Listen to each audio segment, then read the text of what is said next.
Have you ever wondered, is this emotional intensity of my child just a phase, or is it something that'll stick around forever? If you're a parent of a child with big, intense emotions, today's episode is for you. I can tell you this, you're not alone in wondering that.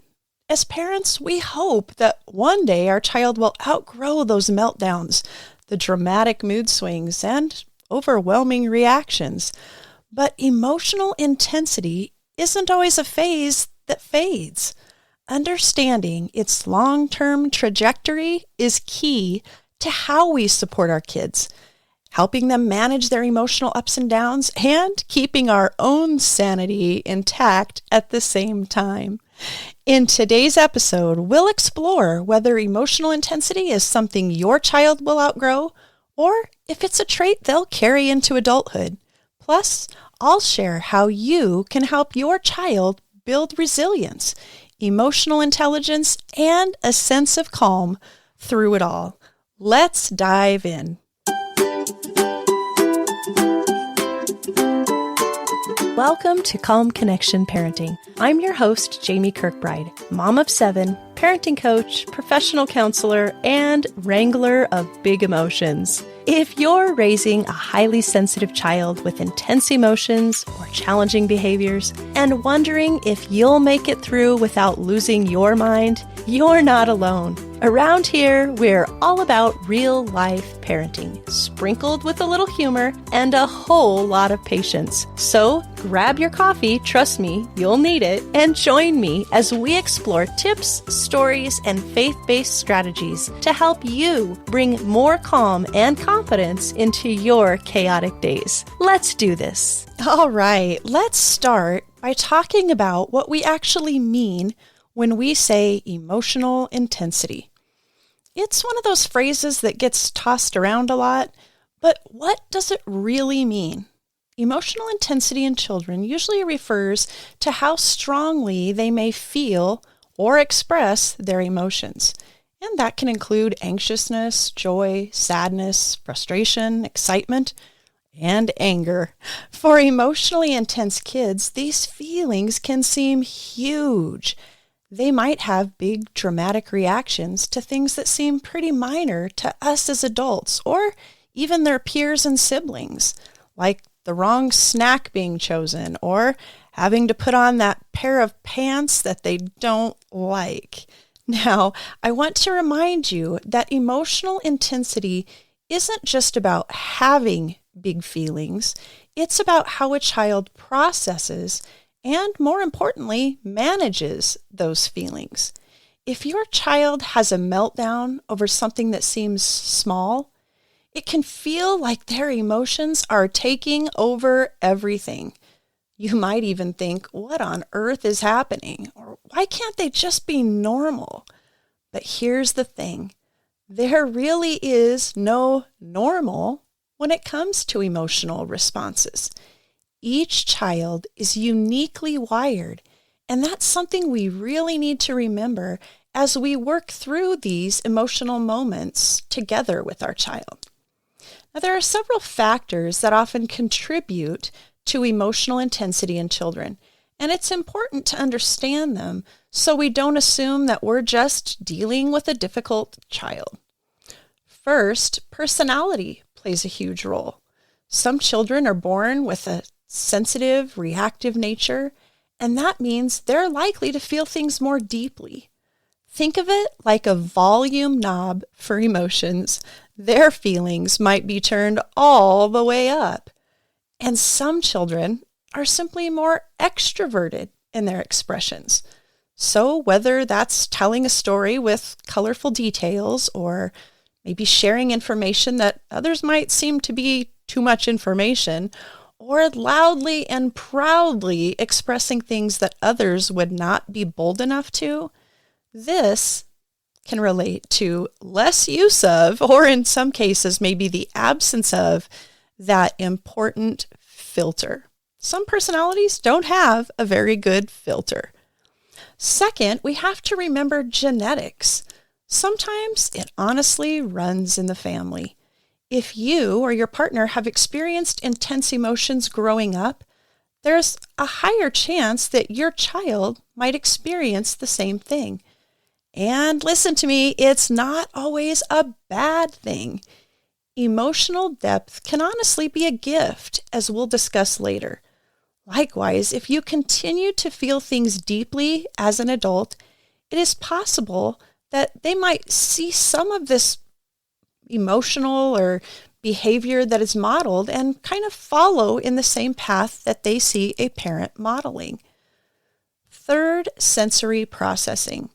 Some children are just more sensitive to sensory input. This means things like bright lights, loud noises, seams in their clothing, certain textures, or even touch might make them feel overwhelmed more easily. Now, everything feels like too much, and this child's brain and body begin struggling to make sense of all of the information it's taking in. And honestly, it can spark big emotional reactions simply because this child doesn't have the words to even begin to articulate what they're feeling or the coping skills to manage the overwhelm that they feel. And fourth, we can't overlook mental health issues.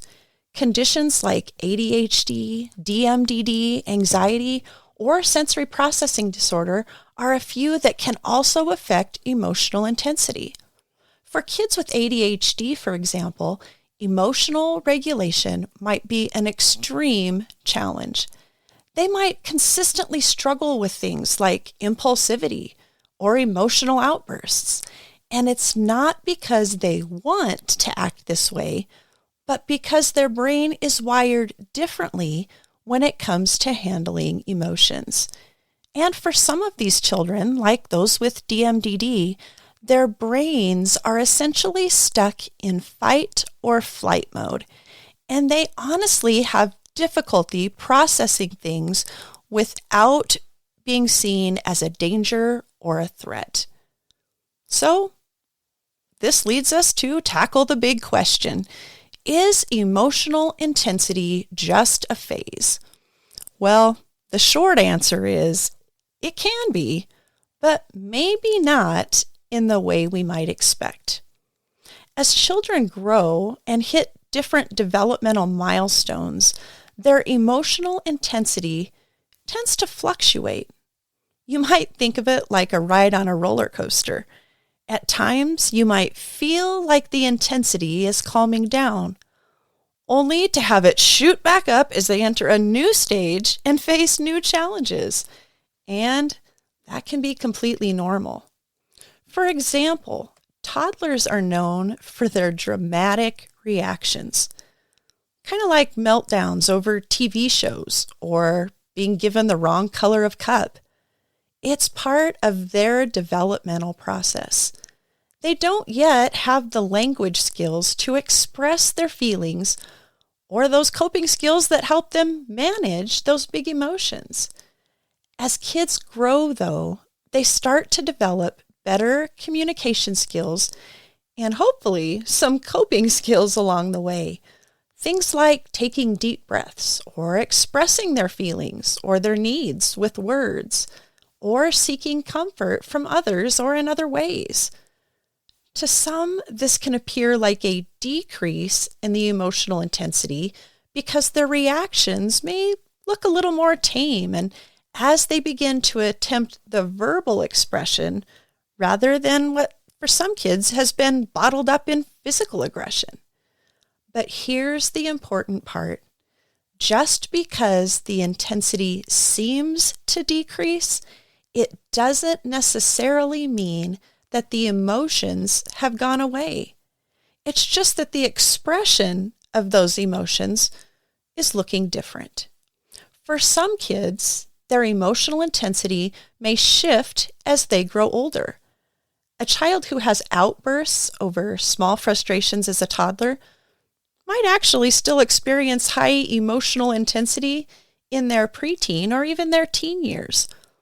Only then it starts to look a little more like mood swings, strong opinions, or intense reactions. And here's the thing we often miss. Some kids might outgrow certain behaviors, like the tantrums or the screaming, but they still carry the emotional intensity with them, just in new ways. They might express their feelings more maturely, but those feelings are still deeply felt and they can still be just as intense. It's likely just part of how they're wired. So while emotional intensity might change as your child grows, it doesn't mean it will completely disappear. Instead, it may evolve, or as I like to say, morph. And that's why it's so important for us as parents to understand this shift, that morphing process. It allows us to help our kids build emotional resilience even as they navigate new stages of life. Now stay with me because next we're going to talk about when emotional intensity doesn't fade and how that might look in your child's tween and teen years. Now I know that some of you are listening today and you aren't quite sure where your child fits. Is what you're seeing or experiencing outside the norm? Is there something more you need to figure out? And that can feel a bit daunting or difficult to try to figure that out on your own. So I wanted to let you know that right now I'm doing something a little special for my podcast audience. This month I'm looking to accept 3 clients one-on-one. I won't always offer this one-to-one coaching, but for a limited time, I am opening this opportunity to those who are listening here. We'll start by doing a parenting breakthrough blueprint and move our way through the issues that we identify are tripping you up. So if you're interested in working one-on-one with me and just need some help or another set of eyes to sort through things, just message me at jamie@parentingwithpersonality.com. And I'd love to send you a link for this special limited time one-on-one coaching offer. Now I know what we're talking about today is a lot to unpack, isn't it? But here's the good news. Understanding these factors that can kind of contribute to emotional intensity helps us approach our kids with empathy instead of frustration. And when we see the bigger picture, when we recognize that emotional intensity isn't just a behavior issue, but part of who they are and how they're wired, we can begin to respond in ways that are more understanding and supportive. As your child grows and changes, you might see these intense emotional moments look different in varying stages of life. What was overwhelming for a toddler may be more manageable in a 6-year-old. Because you see, a 6-year-old may be learning different skills, such as asking for what they need, voicing their disagreement, learning to state their wishes or preferences. So they may shift into new behaviors and learned skills. So let's dive into that next. How do these emotions evolve as kids grow? You're going to want to stay with me because this next part is really going to help you make sense of it all. When emotional intensity continues through childhood, now usually around the 4 to 6 age range, we start seeing a lot of the emotional intensity as seen through challenging behaviors, tantrums, meltdowns, even shutting down, start to disappear. Kids who usually turn to behaviors or intense emotions to evoke a response start to try things like using their words. Novel, right? And usually we've said that a number of times. Use your words, use your big boy voice, use your strong words. But let's talk about what happens when emotional intensity doesn't just fade away. For some kids, emotional intensity can continue into their tween and teen years. And while it might look a little different than it did when they were toddlers, the feelings are still there, and often they can feel even more overwhelming, especially if this child starts to realize that others don't share the same emotions or responses that they do, and they start feeling very different. During the tween years, your child's emotional world can get pretty intense. They're dealing with not only the usual growing pains of adolescent life, like peer pressure, academic stress, figuring out who they are, but they're also navigating those hormonal changes that tend to magnify their emotions. So while we might expect things to calm down, puberty often brings on a whole new wave of emotional intensity. Jokingly, it's kind of like revisiting toddlerhood.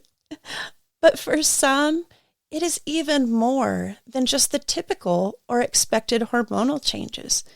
It may feel more intense, more often, and even for some, more debilitating. There are some children who will spend hours in a week or even a day experiencing meltdowns and dysregulation. So let's look at a couple of key factors that can make this emotional intensity last longer.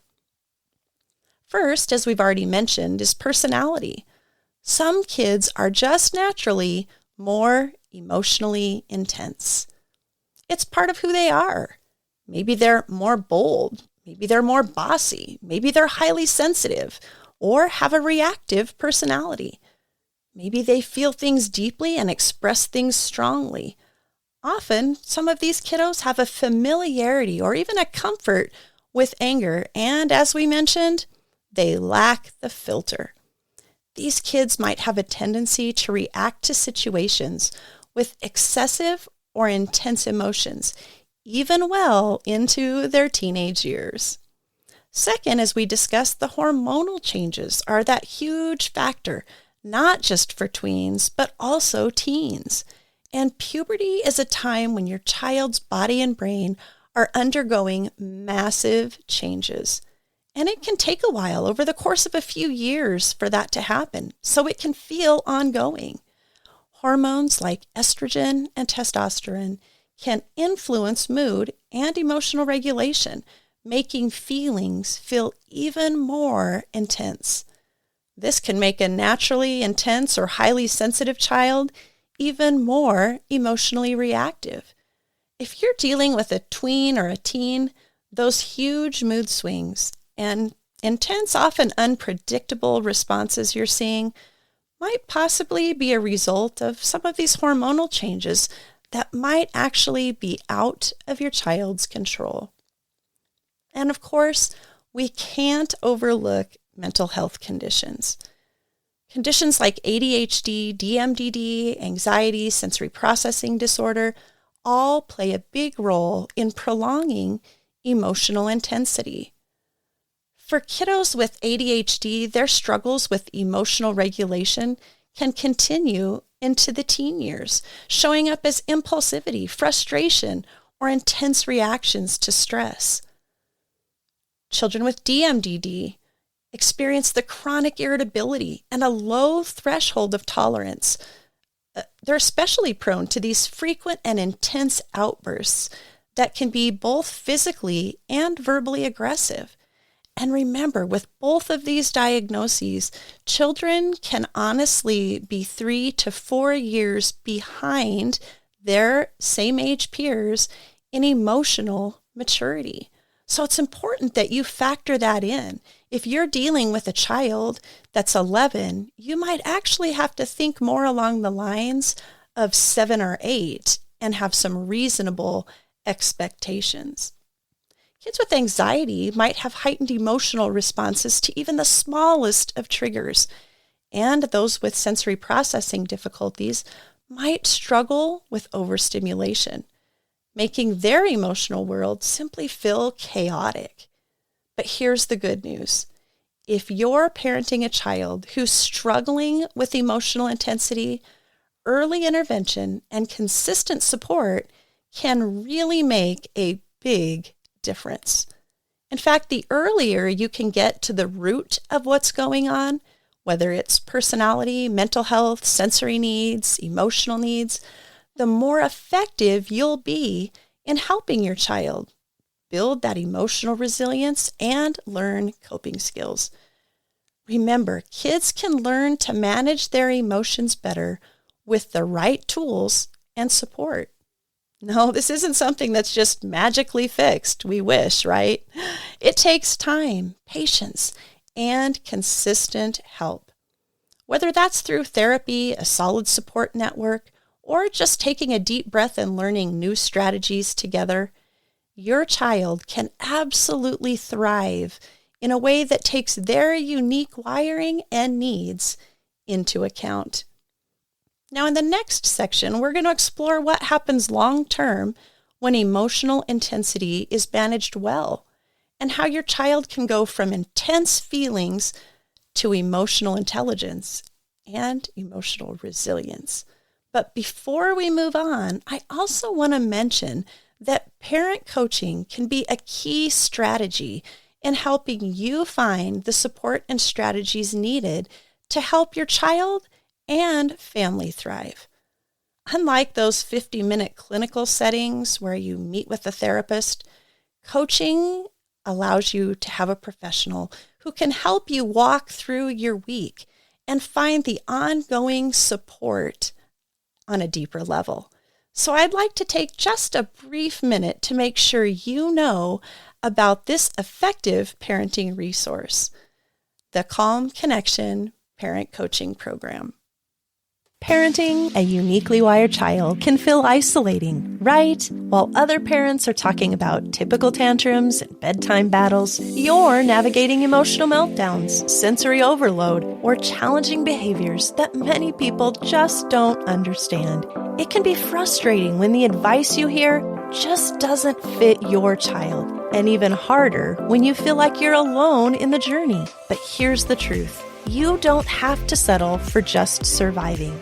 In the Calm Connection Parent Coaching Program, I'll help you understand your child's unique wiring and give you faith-based practical strategies to not only manage the emotions and challenging behaviors, but actually help your whole family thrive. With video course, workbooks, a supportive community, and weekly coaching calls, you'll get personalized support every step of the way. If you're ready to stop feeling alone and start finding real solutions that work for you, your child, and your family, then visit calmconnectionparent.com to learn more. Together, let's move you from surviving to thriving. Let's do this. All right, let's take a step back and look at the long-term picture. What does the future hold for our emotionally intense kids? Well, here's the thing. Emotional intensity doesn't have to be a curse. In fact, when it's managed properly, it can turn into something incredibly powerful: emotional intelligence and emotional resilience. These kids who sometimes seem like emotional whirlwinds have the potential to grow into adults who can not only navigate their emotions, but can also use them to their advantage. Emotional intensity, when supported in the right way, can become the foundation for emotional intelligence. Well, what is emotional intelligence, you might ask? Well, it's the ability to understand and manage our own emotions, as well as recognize and influence, in a healthy way, the emotions of others. Kids who feel deeply and intensely are often more in tune with their own emotional world, which can give them a head start in developing this kind of intelligence. Here's a hopeful example. Think of someone who's grown up with emotional intensity. Maybe they struggled in their younger years with emotional outbursts or felt overwhelmed by their feelings. But as they matured, they learned how to manage those emotions. They developed strategies to calm themselves down, to communicate better, and to handle stressful situations with grace. As an adult, that emotional intensity might not be a problem at all. Instead, it might actually be the driving force behind their success, maybe in career, relationships, or simply with their personal goals. It's important that we look for those positives.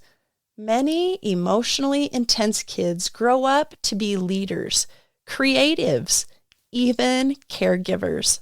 Why? Because their ability to feel deeply translates into empathy and passion. Like I said, their drive.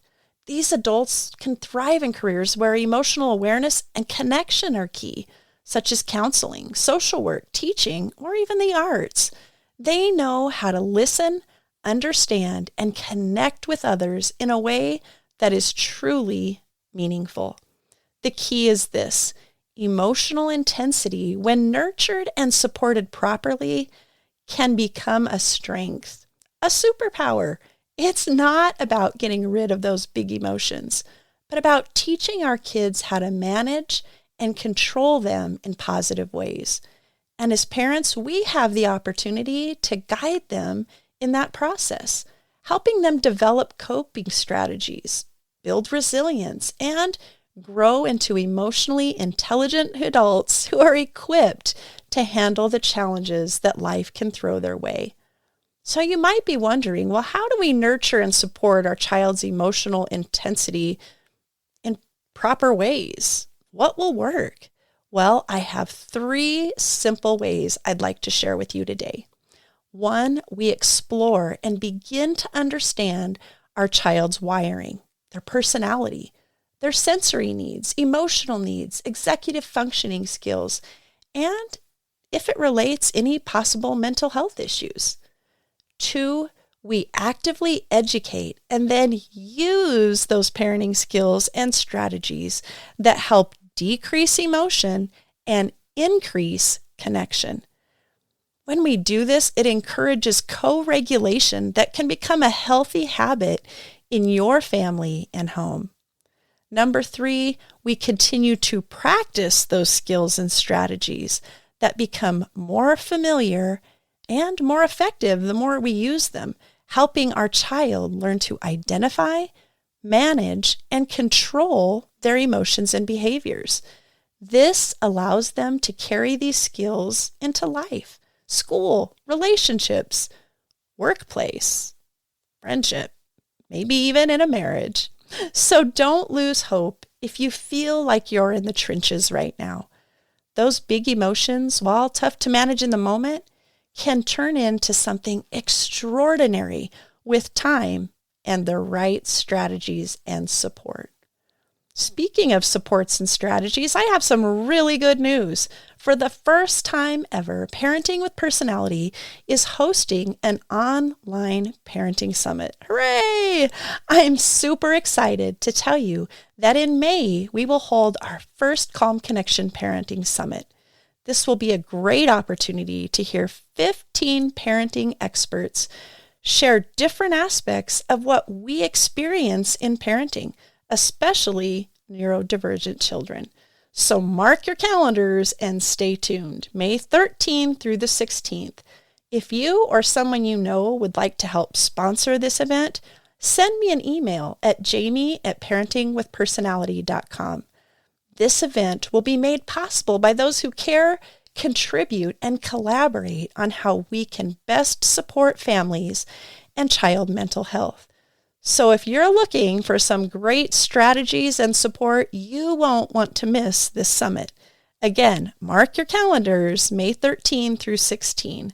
More information will be available at parentingwithpersonality.com very soon. Now, before we end, I'll share some final thoughts on embracing your child's emotional intensity and how you can help them not just survive, but thrive. So don't cut out yet. I want to quickly recap what we've covered today. Emotional intensity in children isn't necessarily just a phase. It can fluctuate and evolve as they grow. While the way it shows up may change, it's a trait that can usually be managed and channeled positively with practice and time. Here's the key takeaway. Embrace your child's emotional intensity. It's part of who they are. And with the right support, it can be transformed into emotional resilience, intelligence, and super strength. So don't hesitate to seek support when you need it, whether it's through therapy, parent coaching, helpful resources, or just reaching out to others who understand. And those 3 best ways we can support our emotionally intense child: explore and gain a new understanding of your child's wiring, personality, sensory needs, emotional needs, executive functioning skills, and any possible mental health issues. 2, actively educate and use those parenting skills and strategies to decrease emotion and increase connection. 3, practice those skills and strategies that help your child learn to identify, manage, and control their emotions. Remember, while this journey might feel tough right now, the emotional intensity you're navigating today can lead to great depth, creativity, and strength in your child. Keep nurturing them and trust that with time, these big feelings can become one of their greatest strengths. Your child was uniquely and wonderfully created for a very special purpose. And you, my friend, were handpicked for that front row seat, the loudest voice in the crowd and biggest supporter in their fan club for at least those first 18 years. You have a very crucial and impacting role in their growth and learning. So don't waste this opportunity. Embrace this role as it's a very special mission. And I'll be here to cheer you on along the way.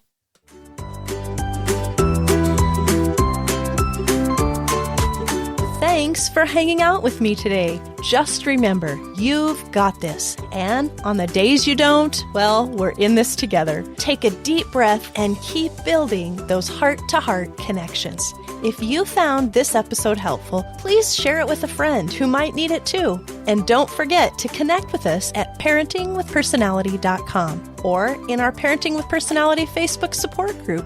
We'd love to continue supporting you there. Until next time, keep calm and parent on.